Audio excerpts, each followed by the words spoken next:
저는 국제표준이름 10별자에 소설가, 연구원, 작곡가, 작사가, 만화가 등으로 등록이 되어 있어요. 그 밖에도 기계체조를 하다가 척추가 부러져서 극복했던 일, 그리고 박사 과정 막바지에 육아를 위해서 휴학했던 일, 그리고 다시 돌아가서 박사를 땄던 일, 그런 것들이 저의 대표적인 도전이었습니다. 저는 도전을 맛보기에 비유를 해요.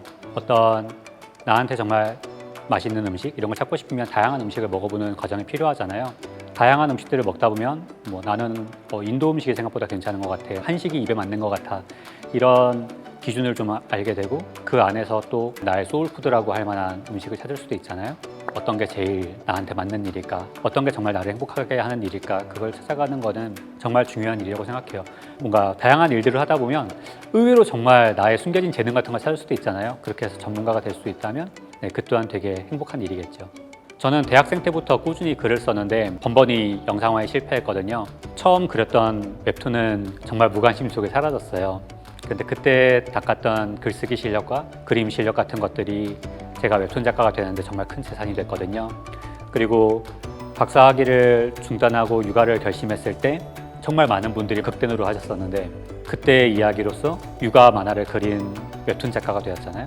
정말 어떤 일이 어떤 결과로 이어질지 알기가 어려운 것 같아요. 계속 하고 싶은 일을 찾았다는 것, 그것만으로도 저의 도전은 다른 도전들은 충분히 가치가 있었다고 생각합니다. 가벼운 마음으로 하는 도전이라면 얼마든지 반복해도 상관없겠지만 생계에 관련된 중요한 도전을 해야 될 때는 정말 부담감도 커지고 두려움도 커지기 마련이거든요. 왜냐면 우리는 하기만 하면 반드시 성공하는 일을 도전이라고 부르지는 않거든요. 그런데 도전은 도박과는 달리 지금까지 내가 어떤 일을 해왔고 앞으로 내가 어떤 일을 할 것인가가 그 성공 확률을 바꾸는 게 차이점이라고 생각해요. 예를 들어서 내가 웹툰 작가가 되고 싶다면 나는 얼마나 그림 연습을 했고 나는 어떤 이야기를 가지고 있고 이런 것들이 내가 웹툰 작가가 되는 그 확률을 결정하는 거지 뭔가 번호표를 나눠주고 당첨 이렇게 돼서 데뷔를 하는 게 아니잖아요. 그래서 목표를 설정했으면 다양한 준비를 통해서 나의 확률을 높이는 것, 그리고 적절한 목표를 설정하는 것 굉장히 중요한 것 같습니다. MZ세대는 인터넷과 함께 성장하거나 정말 인터넷이 있는 세상에 태어난 세대들이잖아요.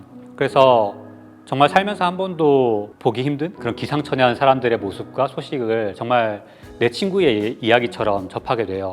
복권에 당첨돼서 인생 역전한 사람, 어떤 투자에 성공해서 일확천금을 거머쥔 사람, 그런 사람들의 이야기를 쭉 보다 보면 나만 뭔가 시대에 뒤처진 것 같고 나만 어떤 기회를 놓쳐버린 것 같고 어떤 절망감이나 혼란에 사로잡히기가 쉽거든요.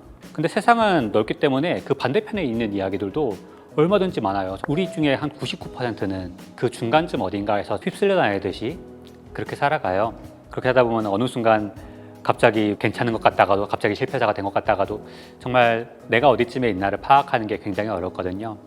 그럴 때 그런 감정에 휩쓸리지 않기 위해서는 내가 어디쯤에 있는지 아는 그런 닷이 필요하다고 생각해요. 인문학이라는 건 나는 누구인가? 나는 어떤 사람인가? 나에게 일이란 무엇인가?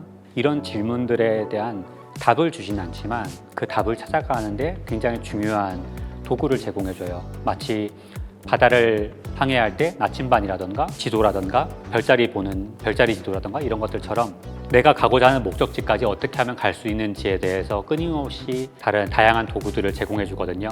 저는 인문학에 큰 도움을 받았던 순간이 제가 경추골절로 누워있을 때였어요. 누군가가 내 똥오줌을 받아줘야 되는 그런 정도의 절망적인 상황에 놓이니까 자존감이라는 걸 찾을 수 없는 그런 상황이 됐어요. 자존감을 잃어버리고 나니까 근데 이게 자존감이란 대체 뭐지? 이런 것들을 도저히 답을 찾을 수가 없더라고요. 근데 인문학을 접하고 나니까 자기 효용감, 안정감 이런 식으로 각각의 요소를 풀고 그런 것들이 없을 때 사람이 어떤 감정을 느끼고 이런 이야기를 세세하게 풀어놓으니까 자존감의 감각이라던가 이런 것들을 되찾을 수가 있었거든요. 그 감각을 찾고 나니까 자존감이라는 거는 그래도 나는 그럭저럭 괜찮은 사람이다. 그 이상의 어느 것도 아니더라고요. 근데 저는 그 답을 다시 찾기까지 인문학의 도움이 정말 필요했습니다. 인문학은 어떤 시각을 바꾸는 방법, 내가 보고 있는 시각을 바꾸는 방법, 혹은 시각을 넓히는 방법, 혹은 어떤 커다란 그림을 작게 쪼개서 보는 방법, 그런 다양한 시각을 우리한테 제공합니다. 그래서 그런 다양한 시도들은 어떤 것을 온전히 바라보는데 굉장히 큰 무기가 되고 도구가 된다고 생각해요.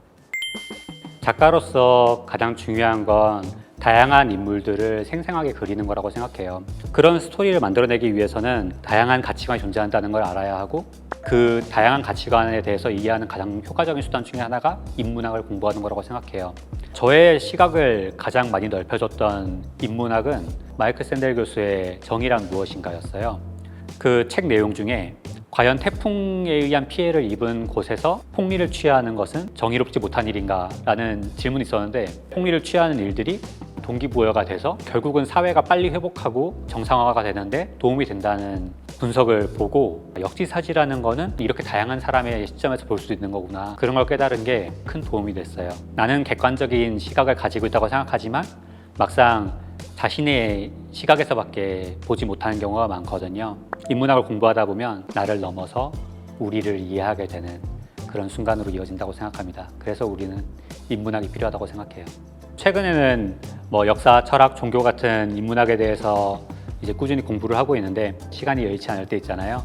그래서 요즘은 이제 운전하거나 할 때 네이버 열린연단 같은 프로그램을 통해서 각계각층 분들의 그런 인문학 강좌 같은 걸 듣기도 해요. 도움이 되는 이야기들도 많고, 그래서 그렇게 가벼운 마음으로 운전하면서 라디오 듣듯이 그런 식으로 접하는 인문학도 굉장히 큰 도움이 된다고 생각합니다.